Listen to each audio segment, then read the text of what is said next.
Welcome back. The fight against cancer is a global one, and at the Johns Hopkins Kimmel Cancer Center, they've created a group of experts in physics, mathematics, and other fields to attack it from all sides.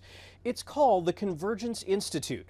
One of their astrophysicists used the same approach that helped map galaxies to explore the interactions between cancer and immune cells. To learn more about this, we spoke with Dr. Ilana Ferdig. She got her start modeling weather forecasts and is now the Institute's co-director. First off, thanks so much for joining us. I want to understand what exactly the Convergence Institute is. So the Convergence Institute is trying to build bidirectional collaborations with investigators and scientists from all different scientific domains to really advance the cancer problem and our understanding of cancer research. I find this really interesting. You don't have a medical background per se. Not in the slightest. So how does your background in weather prediction translate to the health world? So it's in terms of understanding the disease, I think. So what I bring is the ability to think differently about the problem. So a lot of what we're in the midst of a real technological revolution in biology and in cancer biology, where for the first time, what we're able to do is to take individual's tumor and start to really understand what every single cell in that tumor is doing, and not only what every single cell is doing, but what each gene within the cell is doing. And so you can imagine that when you get that, right, if your tumor has thousands of cells, and then, you have tens of thousands of genes, how do you start to work with and distill that complexity of information, which could be different for each individual person, to understand what's going on so that we can better design therapies that will combat cancer and really target it by understanding its fundamental biology. So we bring the ability to, I think about these complex, large systems in a way that most classically trained clinicians and biologists don't have in their native training. Have there been any sort of success stories? What are some of the things that you've accomplished? Yeah, so one of the things that we're most excited about now is we're starting to build up forecast models. So just like we think about having weather models of, the atmosphere that we use in weather prediction, we're starting to build up those types of tools to enable us to start forecasting tumors, to think about where they're going to go and how they're going to change over time. Do you find that the skill sets in other sciences translate to the medical field? They do. It takes a lot of, I think, humility and being willing to learn from each other. What I always tell people is there's a lot of depth in what our clinical colleagues and biologists have learned about the disease.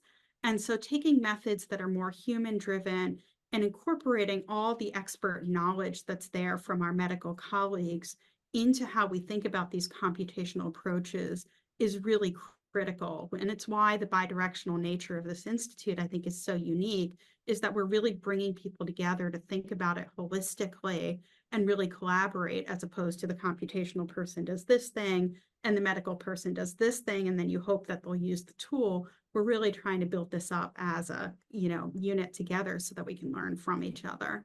Well, it's a fascinating field. Thanks so much for joining us. We appreciate it. Thank you for having me. The number of people affected by a neurological condition is now at 3.4 billion people. That's up 18% between 1990 and 2021 and is 43% of the global population. That's according to a new study published in The Lancet Neurology. Stroke causes the most problems, and Alzheimer's and other dementias are also a leading issue. This is a very comprehensive study, and it just shows that the burden of neurological disease is very substantial globally. More investment in research to deeply understand these conditions and develop strategies to treat and prevent them is a real important priority for healthcare systems everywhere. Study authors say because there are a lack of cures for many neurological conditions, governments and health agencies should promote lifestyle changes that help prevent them. Another one of those common neurological conditions listed in the study is epilepsy. March 26 was Purple Day, which is a global effort to raise awareness about the disorder. Around 50 million people around the world suffer from epilepsy, but it can often go undiagnosed. Bradley Blackburn has the story of one young woman who had a long journey to get vital treatment. For nearly a decade, Ivy Hogan lived with a medical mystery. When she was just 17, she started experiencing episodes where she'd lose her vision. Some mornings she'd wake up with blood on her pillow from biting her tongue. It would just hit. It would kind of creep in from the sides. Her parents were alarmed, but she says her pediatrician diagnosed it as migraines and stress. You never thought this was a seizure, though? No. That was never on my radar. She lived with the symptoms for years, through college and after she married her husband Jake. 4 years ago, in the middle of the night, he woke up to her clearly having a seizure. I'm just so lucky that he was there. She finally got the right diagnosis from Dr. Madeline Fields at Mount Sinai in New York. Hogan has a type of epilepsy that is triggered by hormones. You can see these rhythms persisting. Hogan's brain scans show how a seizure is an earthquake in the brain, but her story proves they come in many different forms, some very subtle. The vast majority of seizures are not the classic, what you see on TV, sometimes called grand mal or tonic-clonic convulsions.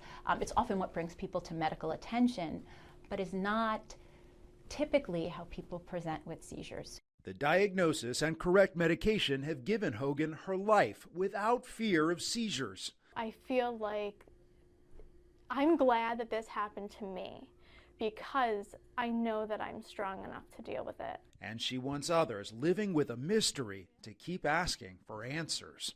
Bradley Blackburn, CBS News, New York. A samba drum class in the UK is having such a positive effect on people with Parkinson's that researchers are planning to launch a study. Because I know when you hear a samba band in the street, you can't help but going to do, And that's a big issue for people with Parkinson's. They sort of lose that sense of rhythm, they lose the rhythm of walking. Some people have this freezing of gait thing where they just suddenly can't go anywhere. Researcher Cheney Drew says her team wants to look at clinical symptoms like quality of life and motor and cognitive abilities. One of the reasons that we're doing the trial, trying to tease out those complex mechanisms and understanding, is actually the drumming itself. So there's a phenomenon called rhythmic auditory stimulation, which has been shown to improve the way the brain talks to itself and the way that messages are relayed around the brain. But also there may be a social component. We don't know that. Members of Sparky Samba say they're more mobile and in better spirits since joining the class. Before Samba, I was struggling to get out the chair. So at least I am a bit more mobile now, not quite so stiff, which is part and parcel of Parkinson's, the stiffness in the joints. I tend to still be leaning over to one side, so I've got to try and prop myself up. But I think without Samba, I think I would be struggling. Sparky Samba has received government grants to open more classes around Wales. After the break, the double organ transplant that's given this doctor a new life, and the simple device more first responders are carrying to save a choking child.